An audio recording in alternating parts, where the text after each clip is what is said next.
അണ്ണാ നിങ്ങളിങ്ങനെ വിളിക്കാത്ത പല്ലും വെച്ചോണ്ട് നടന്നോ? നമ്മുടെ ഹരിയിലെ പെട്ടിക്കട മുക്കിലെ പിള്ളേരെല്ലാം കൂടെ ചെയ്ത് പഞ്ഞി കിട്ടേക്കോ. എന്തിന്? കഴിഞ്ഞ ആഴ്ച നമ്മളൊരു ഫ്ലെക്സ് വെച്ചില്ലായിരുന്നു, അതിൽ കാക്ക കൂറിയെന്ന്. അതിന് അത് അവന്മാര് പറഞ്ഞു ഏൽപ്പിച്ചെന്ന് പറഞ്ഞ് ചോദിക്കാൻ ചെന്നതാ. ഈ ഡൂക്ക് വെച്ചിട്ടുള്ള പിള്ളേരെ തൊടാനായോ? അമ്മാരെല്ലാം തിത്തിത്താറ പാടിപ്പിക്കും. അണ്ണാ പാട്ടൊക്കെ പിന്നെ പഠിപ്പിക്കും, അവന്മാരെ കൊണ്ട് ഇടിക്കാം. വാ ശക്തമായിട്ട് വരാം.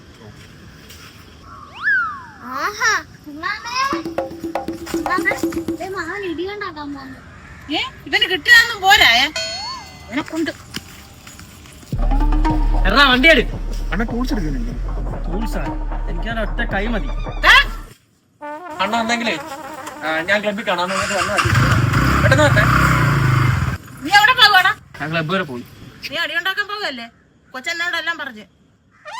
പിന്നെ എന്റെ പിള്ളേരെ തൊട്ടാൻ വെറുതെ ഇരിക്കണോ? മോനെ കഴിഞ്ഞ പോലെ ഉത്സവത്തിന് അടിയും കൊണ്ട് വന്ന് കിടന്ന പപ്പി പോരാ ഞാനേ ഉള്ളായിരുന്നു. ഇനി എന്നെ കൊണ്ട് അതൊന്നും പറ്റത്തില്ല. അതെന്നെ പുറകെ അടിച്ചിട്ടാ. ഇനി അങ്ങനെ സംഭവിക്കത്തില്ല. അമ്മീന് എന്ത് പറഞ്ഞാലും ഞാൻ പോകും. ആണല്ലേ? എനിക്ക് ഇനി ഒരു ഉത്തരവാദിത്തമില്ല. മോളെ ഞാൻ നാളെ എടുത്തോട്ട് പോവാം. അവിടെ നില്ല്. എന്താമേ കാര്യം? ഇതും കഴിച്ചിട്ട് നീ പോ. ഇതെന്ത്? ഇത് നിനക്ക് വയറ്റിളക്കമല്ലേ? ഇനി ഇടിയുടെ ഇടയ്ക്ക് ഒന്ന് തൂറണ്ട. ഇതും കഴിച്ചിട്ട് പോകും. ഇനി എന്റെ മോൻ ഇവിടുന്ന് പോകുന്നെന്ന് കാണുന്നു. തള്ള നിങ്ങളെ എനിക്ക് അറിയത്തില്ലേ? ഞാൻ ഗുളിക കഴിച്ചില്ല.